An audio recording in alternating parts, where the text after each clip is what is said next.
I was getting ready to go to bed one night, went into my room, I closed my door, and I just laid in bed and, closed my eyes and started to kind of try to drift off into sleep. And as I'm laying there, very much awake, and before I get into the nitty-gritty of this story, I want to make it very clear that what I'm about to say, this was not a dream. Dreams happen when you're asleep, and this was not a hallucination. Hallucinations happen when you're, drinking too much, you take drugs, or you might even take one too many Benadryls and have a hallucination. I was completely 100% sober. Nothing foreign in my body other than water that I was drinking to go to bed. While I'm laying in bed, I start to feel this inexplicable feeling of dread. And the best way that I can describe dread is imminent death, is what I was feeling. I went from feeling completely perfect, completely normal, to all of a sudden feeling like death was inches away from me and it was about to overtake me. It was an incredibly eerie sensation. I had never felt anything like that in my life. And I had had relatives that had passed away, some very close friends that had passed away. I never felt that feeling of dread. I had no idea why I was feeling it, but it was really, really scary. And it was starting to fill my heart with fear of what I was feeling in that moment. So I'm laying in bed. I feel the sensation of dread of imminent death. And from my feet, this feeling is creeping up my entire body.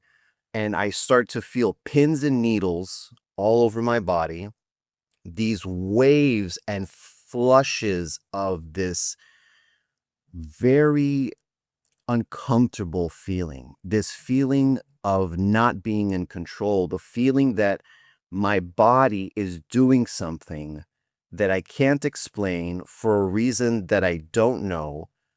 And I don't know what's going to happen to me, but I feel as though I'm about to die.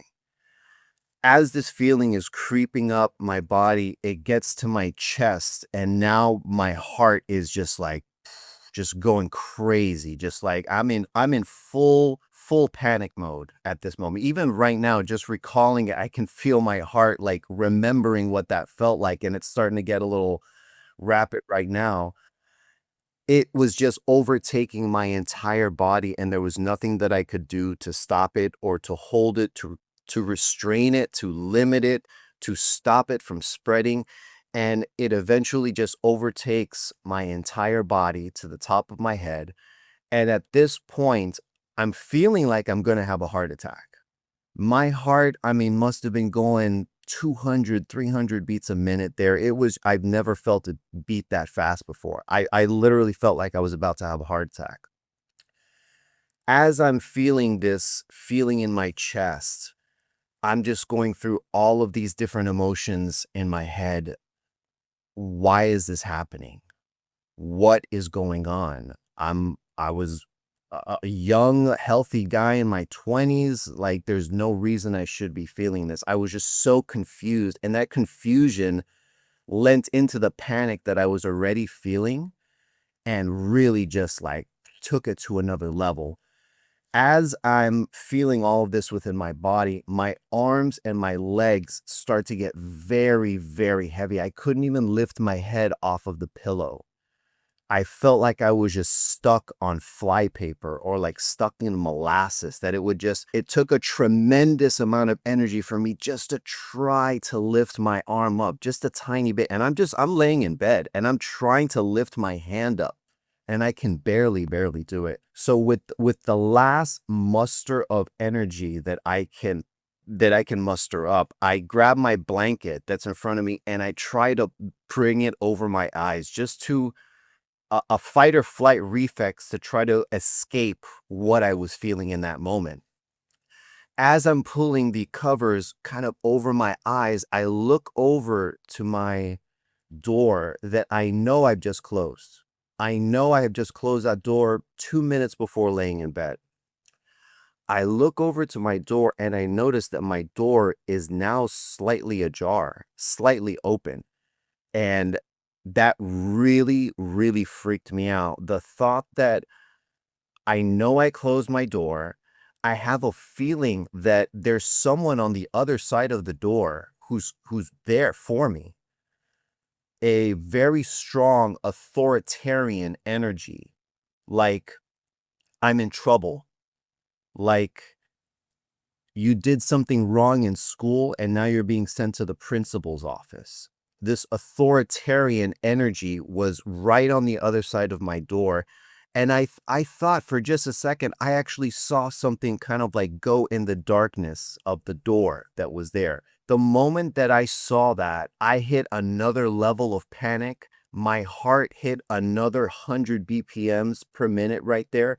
The shock of seeing that door open sent my soul out of my body. That is the best way that I can explain it. The shock of that literally sent my soul out of my body. And now my soul has traveled through the bed. I felt like I was falling backwards into my bed, down through the ground, and just down through these different levels as if I was sleeping on the 100th floor of a hotel. And now I'm just falling through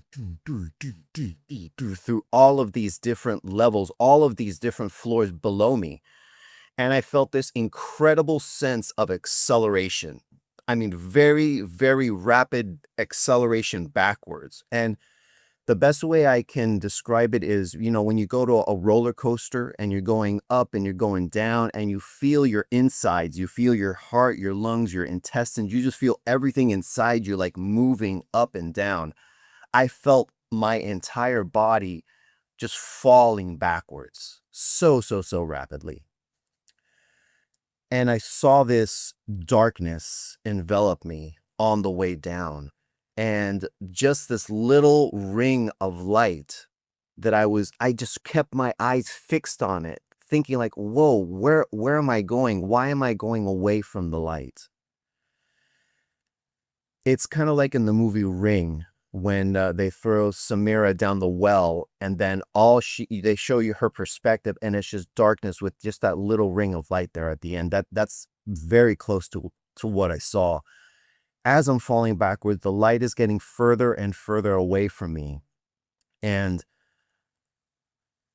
I'm in a complete panic mode.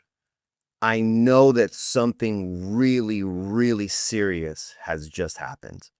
I felt a detachment. I felt like I was split in two, like my body was one place, but my everything that I was, my soul, my personality, my character, my history within my soul was being separated from my body as I'm falling backwards.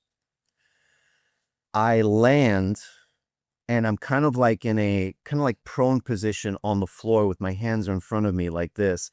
And I lift my head up and I can see that I'm in what looks like to be a cave or rocks. There's rocks and there's dirt all around me. It's incredibly dark.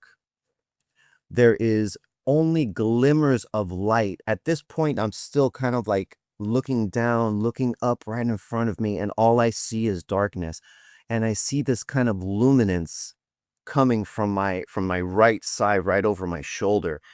And I'm feeling very, very weak. I mean, very, very lethargic. I pick my head up and I look over to my right. And as I look over to my right, I start hearing the most blood-curdling, agonizing screams that I've ever heard in my life.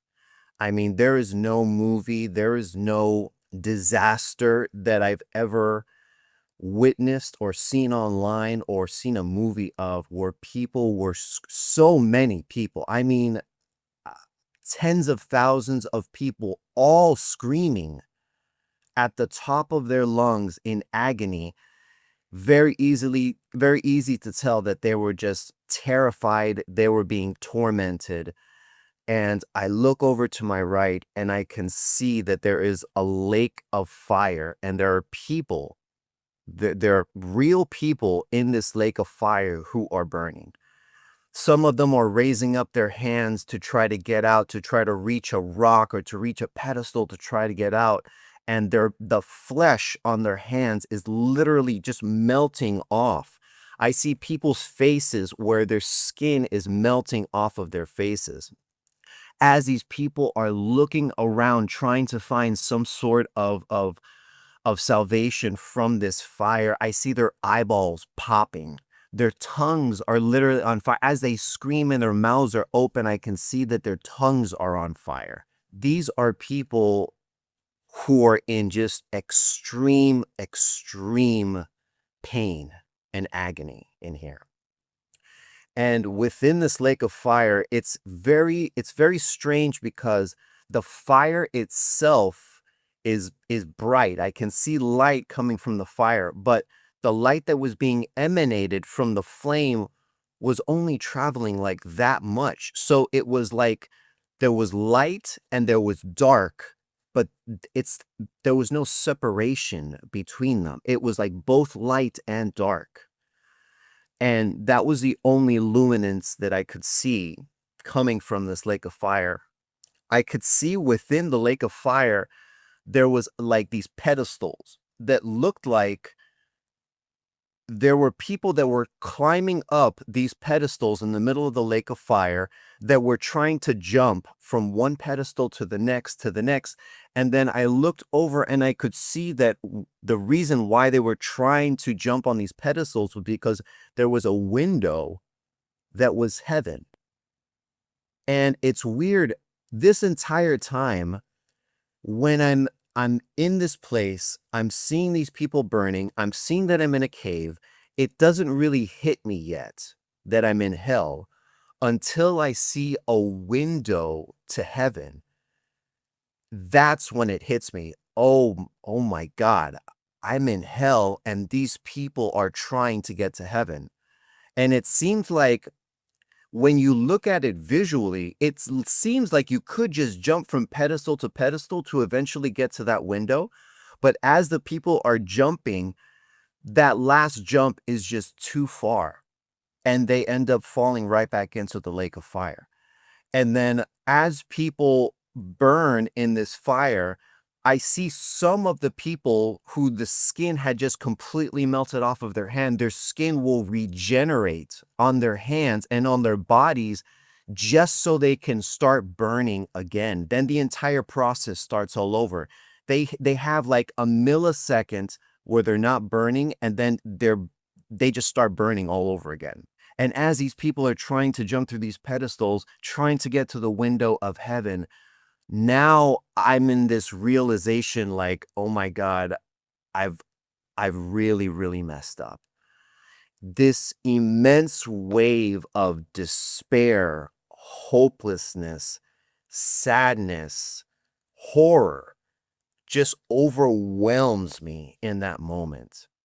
And I've never felt the intensity of what I was feeling in this place ever on earth. And the best way that I can describe it is when you are in your human body, there is limits to everything that you can feel.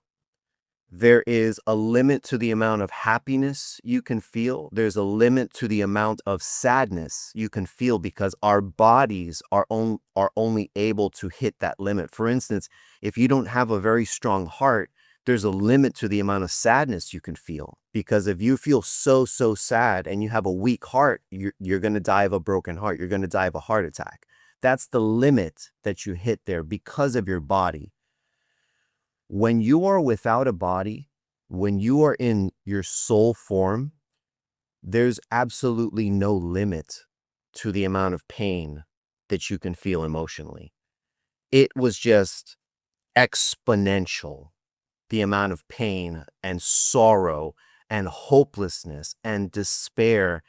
And no matter how many times I say these words or add adjectives in front of these words, nothing will compare to what I was feeling in that moment. Just utter, utter hopelessness. I felt like I could cry forever. And when I had that thought of just breaking down in tears, I noticed I tried to cry, but there were no tears because there's no water in hell at all. It felt like it was stuck in me and I couldn't get it out. Because when you cry, you're kind of letting out that emotion. You're kind of letting out that pain so it's not so overwhelming to your body. But I couldn't let it out. It was just all stuck within me. And there was nothing that could take that feeling away. I started thinking about my family. I started thinking about the life that I was leading on earth. I started feeling this intense regret that I was so dumb. I could not believe that I had this amazing life on earth and now it's all gone. This feeling inside of me that everything is lost and you can never get it back. It's too late for you. And I kept on hearing this over and over in my mind. It's too late.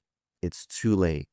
It's too late. Just over and over. And every time I heard that term, it's too late, just added another 10x of sadness on top of what I was already feeling. It was the most intense emotional experience that I've ever had. I was terrified. I was horrified. I would have given anything in that moment. I would have taken everything back if I knew this is what was going to happen to me. As I'm in this absolute torment just within myself, I'm not even looking at any of the terrible things that are going on around me. I'm just completely focused at this moment on what I'm feeling about myself, about my life, about all the mistakes that I've made. As I'm in this self-loathing kind of situation within myself, I'm still hearing the screams and the smell of sulfur and burning flesh and of soot. And my mouth was completely dry. My tongue felt like a rock, just a sandpaper rock in my mouth. The people that were just screaming a minute ago, that were just in complete agony, who had their eyeballs popping, who had their skin melting off of their face, those people who had just been screaming in agony suddenly started to shift. Now, one by one, instead of screaming, they're still burning. The burning is still going on. They're still being tormented. They're still being tortured.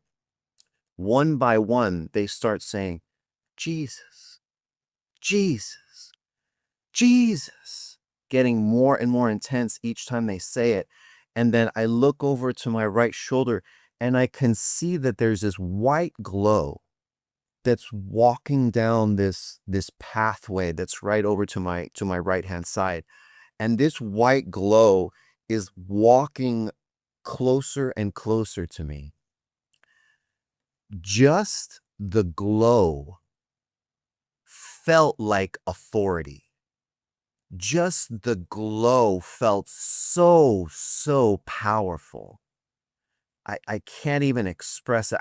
I didn't even see, I couldn't see where the glow was coming from because I couldn't turn my head fully around. I felt like my body was just seized up, or my soul body was just seized up and I couldn't move very well. But I see the glow start to get closer and closer and closer. And now the people are saying, Jesus, Jesus, Jesus. And I turn as much as I can to look over to see what's happening. And the people who were burning were reaching out for him. As he's walking by them, all of them are reaching out, just trying to touch his garment. And they are like millimeters away from, like they go so close as they're grasping, but they just cannot touch him. And I felt like that was another torment for them, because when they would try to reach for him and not reach him, their screams would get louder, their frustration would grow, because they know, and this is just a knowledge that was just given to me in that moment as I'm watching this unfold. I get this concept in my mind that if they were to touch his garment, they would be sent to heaven, because now they are believers in Jesus. They believe that he is the Son of God. They believe in his power. They believe in his authority. And if they simply touch his garment, their faith will take them to heaven. But they can't. They get so, so, so close with every single grasp, but they can never actually touch his garment.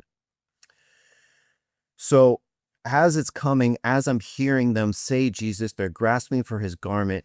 He comes over to me, and I'm still kind of crouched on the floor. He puts his hands on my shoulder. The moment that he puts his hands on my shoulders, I go from feeling hopelessness, despair, intense anxiety, sadness, being terrified of the situation that I was in, to feeling this overwhelming love. I mean, overwhelming, just huge, huge amount of love that I can compare to every piece of love that I felt on my life on earth. Everything could, let's say, fit within this framework right here. Everything. The love of my mother, the love of my brother, the love of a best friend, the love of my childhood favorite pet, the love of a girlfriend, all of that love fit within this little area right here. The amount of love that I felt when Jesus touched me and laid his hands on my shoulder, it just expand like the size of the universe. My heart just expanded so rapidly in that moment. I felt so many things. I felt like, oh, this is love. This is where I came from. It was this feeling of familiarity. And I realized I don't even believe in Jesus. How is this happening? But I just knew. I knew it was Jesus. And I knew when he touched me, I knew this is where I came from. Before I was on earth, I was with him. He held me.